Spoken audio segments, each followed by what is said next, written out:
y terminó de operar justamente en el año 50. Entonces, cuando se quiso hacer una cirúrgica después de la Segunda Guerra Mundial, el Estado de Chile, a través de Corfo, se comprometió mucho. Obtuvo préstamos en Estados Unidos, en la Exim Bank, apoyo de técnico norteamericano, hasta el gobierno norteamericano, que estaba muy agradecido de Chile, porque Chile, al igual que Brasil, apoyaron a los aliados en la Segunda Guerra, que venía recién terminando, y por lo tanto también fue un gesto hacia los países que apoyaron.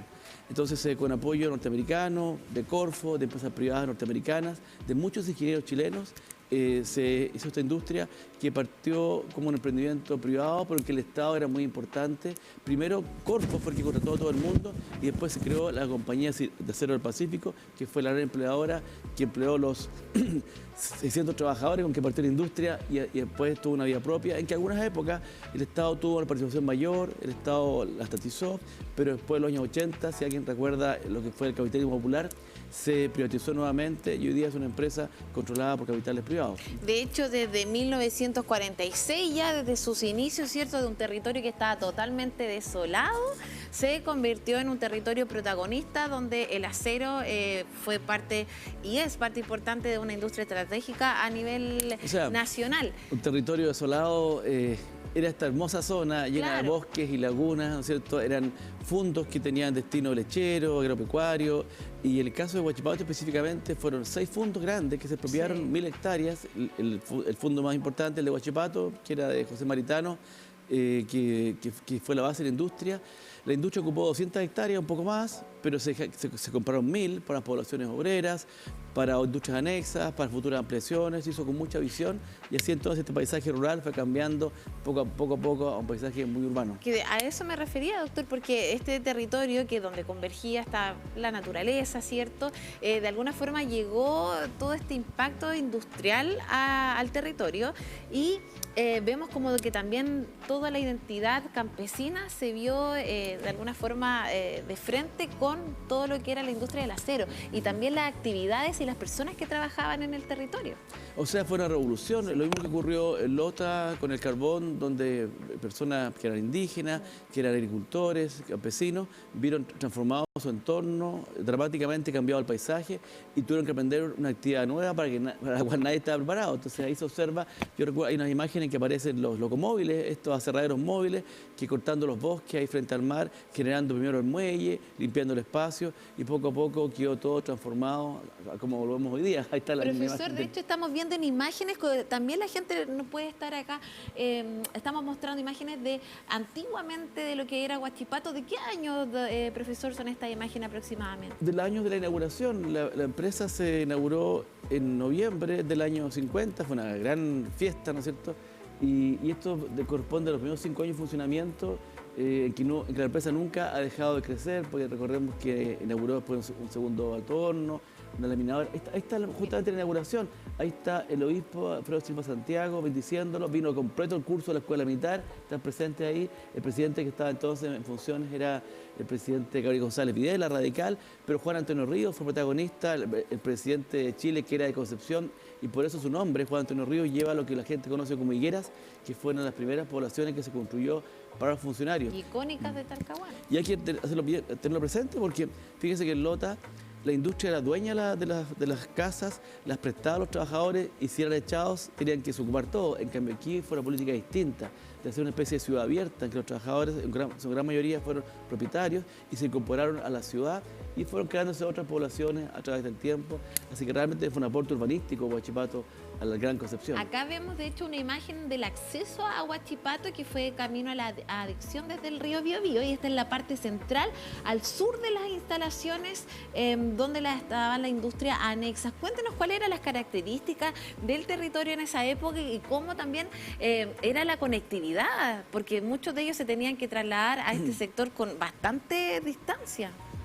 O sea, para hacer Huachipato hubo que hacer mucho más que la fábrica. Hubo que hacer fábricas de cemento, fábricas de ladrillo, hubo que hacer la coquería, el muelle, el puerto, para poder trasladar todo el equipamiento, mejorar los caminos. La verdad que fue una gran transformación urbana y en que lo industrial fue solamente una dimensión. Esta es una zona de bosques, también de pantanos y humedales. Recordemos que el Biobío en el pasado era un paleocauce con muchas bocas, en que había cerros islas, y ahora lo vemos todo levantado, pero no era así, en esa época era mucho más húmedo, y ahí se ven las primeras poblaciones obreras al fondo, a cierta distancia, porque hoy día está la empresa rodeada por la ciudad, pero tuvieron la visión de un terreno grande, de 1000 hectáreas, dejando una zona de amortiguación que todavía uno puede apreciar junto a Huachipato, áreas verdes, lagunas, y eso es muy bonito, estuvo bien pensado. Profesor, ¿y cuáles fueron los obstáculos que encontraron los inversionistas de esa época? Y también, ¿cuál fue el impacto ambiental que se generó con la instalación de Huachipato en el territorio? Bueno, recordemos que Concepción, como decía Valdía, es la mejor bahía de las Indias, hermosa bahía, segura, protegida, con el Quiriquina al centro, Talcahuano en un extremo, al fondo Penco, más allá Tomé. Y al otro lado está la segunda bahía, que es la bahía de San Vicente, que también es un puerto protegido, que fue protagónico de la independencia. Y en ese puerto de San Vicente, después de varios estudios, se decidió instalar la industria. Era un espacio natural donde había algunos pescadores, donde estaba Lenga a un extremo, donde había un club de campo que había armado Gustavo Ross, o sea, un lugar de veraneo. Y como ocurrió también en Rocual, lamentablemente, se destruyó ecológicamente porque hubo que dinamitarlo, hubo que romperlo, hubo que transformarlo en un espacio industrial. En una época que se consideraba que toda esa destrucción ambiental era el precio del progreso, era un mal necesario y que la chimenea echando humo era algo a celebrar. Con los años nos dimos cuenta que era algo evitable y que era más lamentable, pero en esa época la industria era sinónimo de progreso y en esa época se pensaba que una ciudad, un país sin industria no podía progresar. Y por lo tanto, para Chile esto fue un gran logro y Huachipato tuvo un efecto multiplicador, no solamente en el Gran Concepción, sino en el país entero, porque está asociado a muchas otras industrias. Recordemos que se creó en Chalama, un costado, para hacer alambre, para hacer clavos, después con Armco. Fue como el inicio de todo lo que fue las actividades industriales. Fue toda una cadena productiva, después con la producción de cemento, Vivo Melón, después la empresa Biobío, ¿no es cierto?, que está emblemática acá en la zona. Así que tuvo un tremendo impacto. Yo diría que Gran Concepción, que esta conurbación, esta ciudad de 1 millón de habitantes, esta metrópoli que somos hoy día, se la debemos primero a esta empresa que puso la semilla y después a todas las otras que se fueron instalando en su entorno y que han transformado a Concepción de Talcahuano en una sola gran ciudad con Hualpén, Talcahuano y Concepción, y no como antes, que eran 2 villas separadas con una zona de campo entre medio. Ahora somos el Gran Concepción, gracias en alguna medida a este Huachipato que vino a cambiarlo todo. ¿Y cuál es su mirada frente a la evolución de los procesos históricos, ciertos, sociales, desde los inicios de Huachipato hasta lo que estamos viviendo ahora actualmente, que está afectando a muchas familias? Lo comentábamos, puede ser que 2.000 trabajadores directos y 20.000 aproximadamente indirectos se vean afectados con esta crisis que se está experimentando acá en la región. Bueno, sobre la coyuntura que estamos viviendo, no hay cómo sino calificarla de crítica y lamentable, y estamos recién comenzando, seguramente va a ser momentos muy complejos. Pero yo no puedo dejar de mirarlo en una mirada a largo plazo. Nuestra región ha sido industrial antes y más que otras en Chile. El Biobío es 20% industrial cuando Chile es solo un 10%. La industria acá no comenzó ni con el salitre ni con el acero. Comenzó en 1830 con los molinos que implicaban tecnología, capital, conexión con el mundo, siguió con los textiles. Después esta región alimentó con su industria al norte, el salitre, que tenía recursos pero no tenía nada más, porque no había loza, no había cerveza, no había ropa, y todo eso lo proporcionó la Gran Concepción.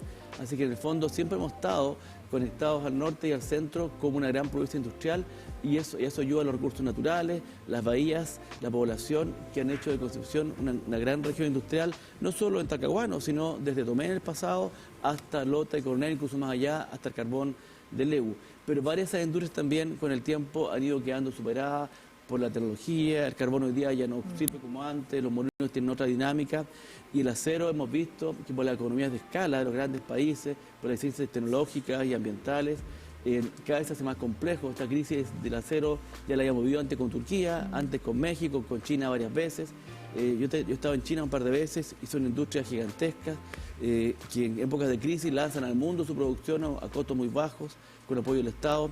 Las grandes potencias como Estados Unidos, quizá Europa, pueden cerrarse. Y sin duda afecta a la industria nacional. Claro, pueden otros países protegerse y cerrarse, pero nosotros no tenemos una capacidad de decirle que no a todo lo que venga de China, y además hay mucha industria chilena que usa el acero como insumo, materia prima, y su propia competitividad se puede ver afectada por un acero más caro que el que podrían comprar.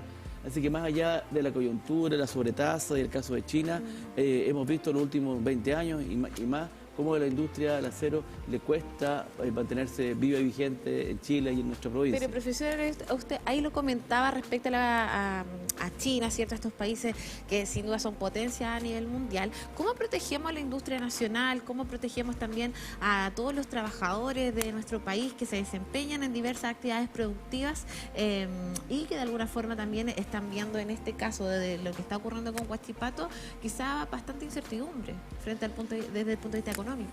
Bueno, es difícil tener una mirada fría, académica, económica, no más racional, sobre algo que afecta a tantas vidas, tantas familias y tiene tanta historia y se identifica con las personas. Pero hemos visto el colapso de otras industrias en el pasado. Tuvimos que dejar ir a los cocheros para tener ferrocarriles, tuvimos que dejar atrás los ferrocarriles para poder tener carreteras y hoy día los aviones reemplazan a mucho transporte terrestre y marino, las velas dieron paso al vapor. Entonces la rueda de la historia no está clavada y hay evoluciones, pero fíjense que con el tiempo uno no ve que tengamos más sentía que la que teníamos antes cuando esas industrias se fueron decayendo. O sea, tenemos que tener confianza de que el mismo Huachipato tiene otras oportunidades de negocio, se habla de acero verde, del puerto, oportunidades inmobiliarias. El grupo CAPA es mucho más grande que la cirúrgica de Huachipato y por tanto esperamos que sean responsables, sean capaces de absorber el máximo de trabajadores, sean capaces de generar otras oportunidades de negocio y sin tratar de ir contra la racionalidad económica de un negocio que quizás no tenga en el futuro proyección, sean capaces de darle un nuevo aire a sus trabajadores, a sus espacios y a su industria para poder seguir siendo un aporte a Concepción, a su economía y al empleo. ¿Considera que han sido responsables desde cómo han tomado las decisiones a nivel comunicacional también, que de alguna forma fue sorpresiva tanto para los trabajadores como también para a toda la autoridad a nivel transversal, a nivel regional, nacional y sobre todo también a la ciudadanía? Bueno, el tema comunicacional es muy sutil, es opinable, pero cuando se produjo la crisis hace unos meses atrás, se obtuvo esta sobretasa, que después se subió, ya era evidente que era una solución de parche, puntual, que no puede sostenerse una gran industria en base a una sobretasa provisoria que instalaba una comisión administrativa, y por lo tanto, si no había una sostenibilidad de la empresa de largo plazo, de fondo, sustantiva, eso no lo iba a sostener. Por lo tanto, este escenario que estamos viendo era uno de los escenarios posibles. Además, había otras empresas que a su vez se afectaban por el precio más caro del acero, incluso empresas chilenas, y hay otros competidores de otros países que reclamaban porque esta sobretasa no se justificaba en subsidios, sino más bien en una falta de competitividad de nuestra propia industria. Por lo tanto, esto que ocurrió no es algo tan impredecible para la gente que entiende cómo funciona la economía y además esto de cómo se comunica, yo creo que no hay buena forma de comunicar una cosa tan terrible como esta, pero así como ocurre con las devaluaciones económicas y otros fenómenos, no se pueden anunciar previamente porque generan corridas, generan una serie de reacciones, digamos. Pero lo que sí que esperamos que hay un buen plan, bien manejado, mejor incluso que el que tuvo el carbón, que siempre ha sido criticado, y esto permite en el tiempo ir absorbiendo a los trabajadores y minimizando el impacto social y familiar de la crisis. Usted hablaba de Bellavista, ¿cierto?, de Lota, que han experimentado de alguna forma lo que estamos viviendo hoy día. Pero hoy estamos analizando también la historia de lo que ha sido Huachipato y el impacto también que ha tenido en diversas áreas, no solamente desde el punto de vista económico, sino el social, el ambiental y también cultural. ¿Cómo ha sido también ese punto de vista por parte de la empresa? O sea, de todas maneras, toda gran industria tiene un impacto en la comunidad en el pasado, cuando el Estado tenía menos capacidad de actuar, cuando el Estado no era capaz de hacerse cargo de los riesgos sociales, la enfermedad, la vejez, la muerte, incluso la educación. Las empresas, un rol que la gente llama paternalista, que no es necesariamente algo negativo, dan vida a las comunidades, así en Tomé, en Lota y también en Gran Concepción. Huachipato fue un poco de eso porque tuvo que traer trabajadores de otras regiones, tuvo que enseñarle a campesinos a ser técnicos y a ingenieros y además tuvo que generar estas políticas de vivienda tremendas para absorber una gran población que necesitaba viviendas definitivas. Pero no se quedó ahí, también está en el deporte, el Club Deportivo Huachipato ha dado muchas alegrías y oportunidades a la juventud, a la familia, y no solamente Huachipato, de toda la región. Lo mismo ocurre con el artista del acero, lo que es la cultura, hay aporte en la educación, el urbanismo, al crear el Gran Concepción, una ciudad bien hecha, no hicieron una población industrial cerrada, con cadenas ni rejas, sino calles abiertas, con avenidas, con espacios públicos, con plazas, un urbanismo moderno. La verdad que el impacto de la empresa ha sido en general muy positivo y en muchos campos de la vida. Profesor, ¿y cuándo comienza este vínculo de la empresa con las comunidades y no solamente de impactar a nivel económico, sino empezar a poder desarrollar actividades desde lo educacional, desde lo cultural, considerando también toda la comunidad vinculante que existía alrededor de la empresa? O sea, lo primero es más notable la vivienda, porque aunque la empresa se planificó con mucha calma varios años antes, no se imaginaba el impacto de 6.500 trabajadores que llegaron a la construcción. De inmediatamente llegaron 600 empleados, 300 ingenieros, de los cuales 130 eran norteamericanos.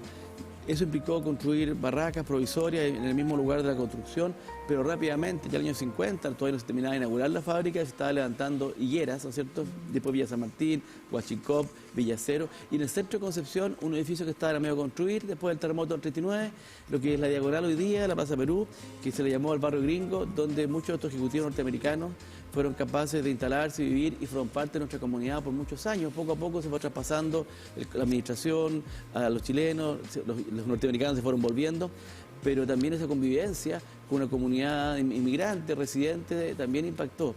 Y entonces el tema educativo también fue clave porque la ciudad no daba abasto para los servicios que requería una población flotante o inmigrante tan amplia, y por eso inmediatamente en centros educativos y la actividad deportiva, que es tan importante para alejar a las personas del vicio, para generar un vínculo con la empresa, para potenciar la vida de familia. Así que Huachipato desde el primer día desarrolló esta actividad deportiva, cultural, social, por la cual lo queremos tanto y lo caracteriza. Y de hecho, usted lo hablaba desde lo educacional, en Higueras hay liceos técnicos también vinculados a Huachipato. Quiero saber también que conozcamos más de la historia respecto a los obstáculos o dificultades que se realizaron en esa época, considerando lo que estamos viendo en imágenes, unas construcciones impresionantes a nivel de infraestructura. En esa época no había la tecnología que hay. O sea, no había tecnología y no estaban los proveedores tampoco, ni estaban los técnicos. ¿Cómo fueron avanzando en ese proceso? Si pensamos en el diseño, en el concepto, la planificación, en el fondo tiene 4 patas Huachipato. Uno, la empresa Corfo Nueva York, donde hicieron muchos los diseños con muchos técnicos norteamericanos y chilenos. Otro es la gerencia general y la ingeniería que está en Santiago. Otro en Pittsburgh, donde estuvo la empresa Copper, que fueron los que hicieron los planos, y por supuesto el lugar de la faena, San Vicente, estas 1000 hectáreas donde estaba la fábrica. Poco a poco se fue reconcentrando en Chile y en Huachipato, porque después los norteamericanos se fueron yendo. Corfo creó Huachipato, la sociedad, la compañía de Acero Pacífico, y los ejecutivos, los trabajadores pasaron a depender de Huachipato.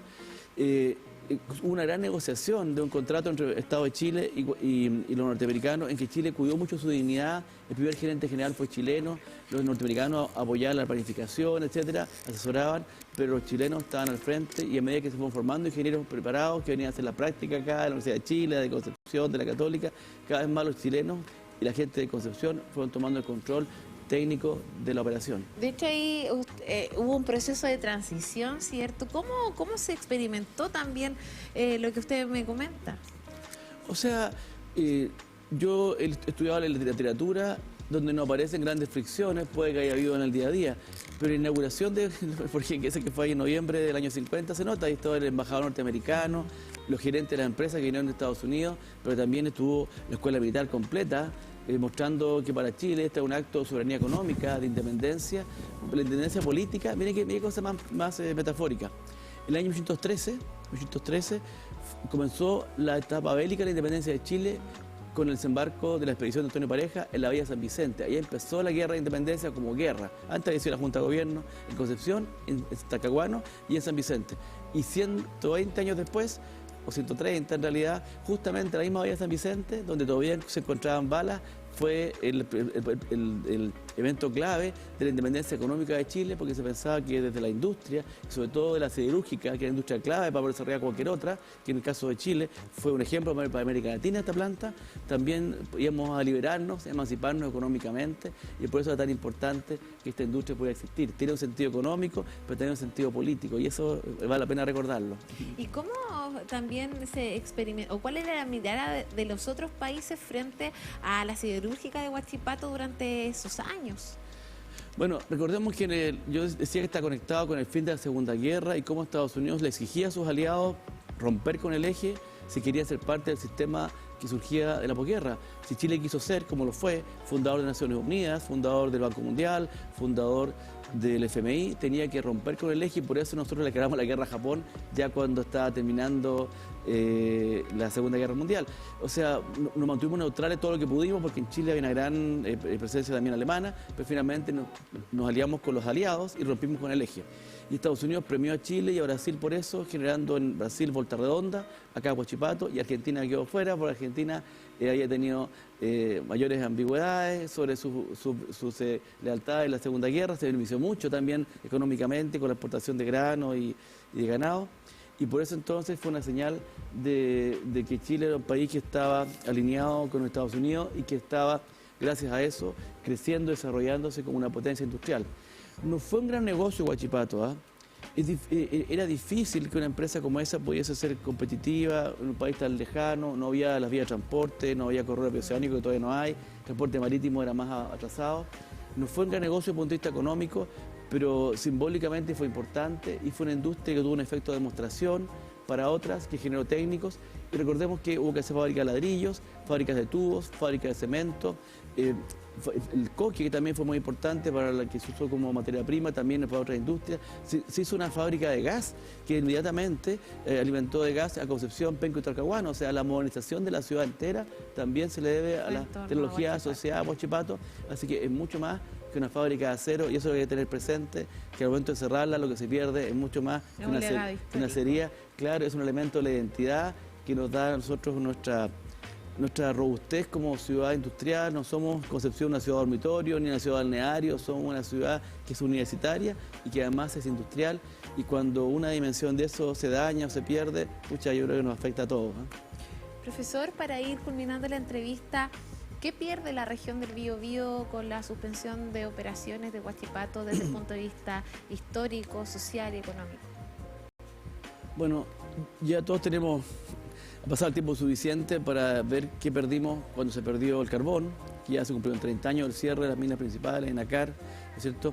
Lo que perdimos con las textiles, ahí están los elefantes blancos, en Tomé, las antiguas fábricas, Bellavista, declarado monumento histórico, pero sin posibilidades de recuperarse ni de restaurarse. Penco sigue con su identidad unida a la loza y un poco también a la refinería. Pareciera que es tan fuerte el impacto en la identidad de las personas, la psicología, la familia, que aunque la empresa deje de funcionar, sigue este vínculo afectivo muy fuerte, cargado de nostalgia y de pena, en que es difícil reconvertir el espíritu, digamos. Así que por lo tanto yo creo que si llega a cerrarse efectivamente Huachipato, ojalá no ocurra, va a seguir presente en la comunidad durante muchos años. El Alto Horno ahí va a estar, yo creo, como están las cabrías en Lota, ¿no es cierto?, después del cierre de la minería, o como todavía existen en Tomé esos antiguos edificios industriales. Ojalá que seamos capaces, si es que el cierre se concreta, en reconvertir a las personas, que tengamos oportunidad de sentir nostalgia y alguna ansiedad, pero no el dolor, ni la angustia de la cesantía, ni todos los terribles males asociados al cierre inminente de una gran empresa. Así que ojalá tengamos oportunidad de recordar, de recuperar la memoria, de mantenerla viva, y no seamos consumidos por la coyuntura y el dramatismo del momento que se está viviendo. El país hoy día es mucho más rico, tiene más recursos que hace 40 años y por lo tanto debe ser capaz de hacer una política de cierre más inteligente, más integral, más inclusiva, con una reconversión que esté bien pensada y en el que los trabajadores, sobre todo y sus familias, sean considerados. El Grupo CAP está cerrando una unidad de negocio que no es rentable, pero sigue siendo un grupo muy rentable, mantuvo la empresa varios años. Es un grupo cuyas acciones se están valorizando gracias al cierre de una unidad que no era tan productiva, y eso entonces hace que no solo sea responsable, sino que sea capaz de hacerse cargo, como corresponde, del destino de los trabajadores que han entregado los mejores años de su vida a que esta industria sea lo que es y lo que fue. Así que tenemos confianza que con el gobierno encima, con las autoridades regionales, con los municipios, con la comunidad entera observando, esto se va a llevar de buena forma y va a tratar de reducirse todo lo que se pueda, porque es imposible que no sea un drama el impacto que va a tener para nuestra comunidad el eventual cierre de esta gran empresa y todas las empresas y todos los contratistas asociados que también sufren el impacto del cierre de Huachipato. Lo que sí veo como una esperanza nomás, que Huachipato es dueño de un gran territorio dentro de la ciudad, que quedó en el centro de la ciudad, ante la campo, donde hay espacios naturales que se podrían recuperar para la conservación, para la vivienda, para un desarrollo inmobiliario sustentable, para el turismo, que Concepción, con su clima, con sus playas, con sus servicios, con su aeropuerto internacional, con todas sus universidades, su hotelería, su música, podría a lo mejor empezar también a cambiar nuestra identidad de ciudad industrial a una ciudad de servicios, como lo hemos imaginado, donde puedan venir la gente de Mendoza, que está a 9 horas, la gente del sur de Argentina, la gente del sur de Chile, y generar una reconversión de los espacios hacia lugares más amigables, más abiertos, más invitantes, cosa que toda la belleza natural que tenemos, el potencial de la playa, la cultura de Concepción, esté abierto a recibir a quienes quieran venir. Y Concepción no deje de retener a sus mejores hijos y no deje de atraer al talento, la inmigración, porque es una coyuntura compleja. Hemos vivido otras antes y Concepción siempre, como lo muestra en cada terremoto, y Talcahuano, me refiero a la Gran Concepción, ha sido capaz de reconvertirse, ha sido capaz de ponerse de pie, la resiliencia, el rasgo más característico de nuestra región. Así que es un momento amargo, pero tenemos que ser capaces de superarlo. Profesor, le quiero agradecer, es un honor también haberlo tenido acá para conversar del desarrollo histórico que ha vivido Huachipato durante estos años y sobre todo también esta reflexión importante. Las empresas las construyen las personas y parte del legado de Huachipato son cada uno de sus trabajadores. Vamos a una pequeña pausa comercial y volvemos en unos minutos en el matinal.